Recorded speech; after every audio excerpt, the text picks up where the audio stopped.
सुधा मूर्ती हे नाव ऐकल्या क्षणाला एक रायटर, एक ट्रेनर, एक टीचर, एक सोशल वर्कर, इन्फोसिस सारख्या जगप्रसिद्ध कंपनीच्या मालकीन एवढं सगळं असताना एक प्रेमळ आई पण आठवते बरं का. नमस्कार, मी Ashok Ramrao Deshpande, Midas touch international प्रीस्कूलच्या माध्यमातून मी तुमच्याशी संवाद साधतोय. सुधा मूर्तीकडून विद्यार्थ्यांनी शिकावं काय? शिक्षण भाग्य बदलतं हे सुधा मूर्तीकडून शिकावं. कारण सुधा मूर्ती या इलेक्ट्रिकल इंजिनिअरिंगमध्ये सुवर्ण पदक विजेते आहेत आणि संगणक या विषयावर ME पास झाल्या. एवढं उच्च शिक्षण घेतल्यावर त्यांनी टेल्कोमध्ये कामाला लागल्या. त्या कालखंडात टेल्कोमध्ये महिलांसाठी विशेष जागा नव्हत्या. JRD टाटाला त्यांनी पत्र लिहिलं आणि परिस्थिती विरोधात त्यांनी उभारलेलं ते पहिलं बंड होतं.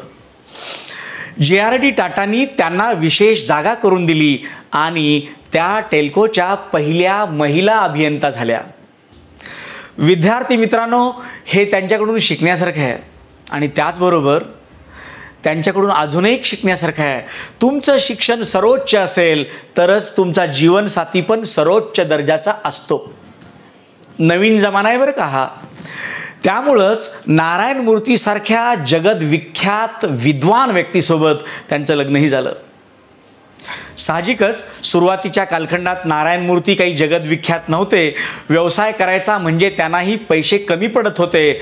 अशा वेळेस सुधा मूर्तींनी आपल्या अंगावरचे दागिन्यासह आणि जमापुंजी सगळी एकत्र करून त्या कालखंडात 10,000ची रक्कम नारायण मूर्तींना दिली आणि आज इन्फोसिस सारखी जगप्रसिद्ध कंपनी निर्माण झाली, ती दोघांच्याही अथक प्रयत्नातून. सुधा मूर्तीकडून अजून काय शिकायला हवं विद्यार्थ्यांनी? तर सुधा मूर्तीकडून हेही शिकायला पाहिजे की शिक्षण आपण सर्वोच्च घेतलंय ना, तर मग इतरांच्या सर्वोच्च शिक्षणासाठी पण प्रयत्न केला पाहिजे. ग्रामीण भागातल्या विद्यार्थ्यांसाठी त्यांनी शिक्षणासाठी शाळा उभारल्या. स्वच्छता या विषयावर काम केलं. कर्नाटकातल्या देवदासी प्रथेच्या विरोधात त्यांनी काम केलं. आणि खरंच सांगू, या सगळ्या कामाचा मोबदला म्हणून की काय, भारत शासनाने त्यांना 2 सर्वश्रेष्ठ पुरस्कार दिले, पद्मश्री, पद्मभूषण.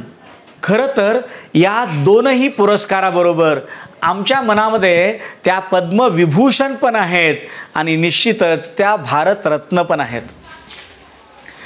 खरं सांगू, त्यांनी केलेलं कार्याबरोबरच विद्यार्थ्यांनी त्यांच्याकडून अजून एक गुण शिकायला पाहिजे. ते म्हणजे प्रत्येक ठिकाणी आपण नाही पोचू शकत, प्रत्येक ठिकाणी आपण मार्गदर्शन नाही करू शकत, तर प्रत्येक ठिकाणी आपले विचार पोचण्यासाठी आपण लिहित झाले पाहिजे.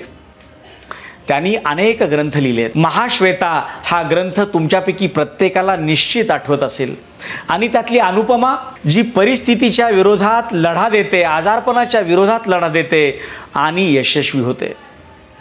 वाईज अँड अदरवाईज ही त्यांची कादंबरी ही अतिशय सर्वश्रेष्ठ आहे. आपल्या आजीला लिहितं वाचतं करण्यासाठी ची जिद्द ठेवणारी त्यांची कादंबरी ही निश्चितच तुमच्या स्मरणात असेल. डॉलर बहू ही कादंबरी ही नात्यातला एक वेगळेपणा जपणारी आहे. म्हणजे विद्यार्थ्यांनी जीवनामध्ये लिहितं व्हायला पाहिजे. आपण पोचू शकणार नाही अशा लाखो ठिकाणी आपले विचार हे लेखन पोचवणार आहे, हेही आपल्याला कळालं पाहिजे. परिस्थितीला घाबरून जाऊन माघार घेण्यापेक्षा या परिस्थितीवर स्वार होण्याची त्यांची जी तडप आहे ही सुद्धा आपल्याला शिकता आली पाहिजे. निश्चितच त्यांच्या या संपूर्ण कार्याला निश्चितच माझा सलाम आहे. कवितेतल्या रूपातल्या माझ्या भावना मी व्यक्त करतो आहे. राहणीमानातला साधेपणा आणि विचारातली उच्चता, परिस्थितीशी 2 हात करणारी तूच महाश्वेता. टीचर, ट्रेनर, रायटर आणि सोशल वर्करही तू. भारतातली पहिली महिला अभियंता, पद्मभूषण, पद्मश्री तू. नारायण मूर्तींना खंबीर साथ देऊन इन्फोसिसची उभारणी, देवदासीच्या स्वावलंबन करणारी तूच खरी रणरागिनी. तुला पाहताच आई आठवावी एवढी प्रेमळ, आम्हीही एवढे समर्थ व्हावे दे असे बळ. सुधामूर्ती आपल्या कार्याला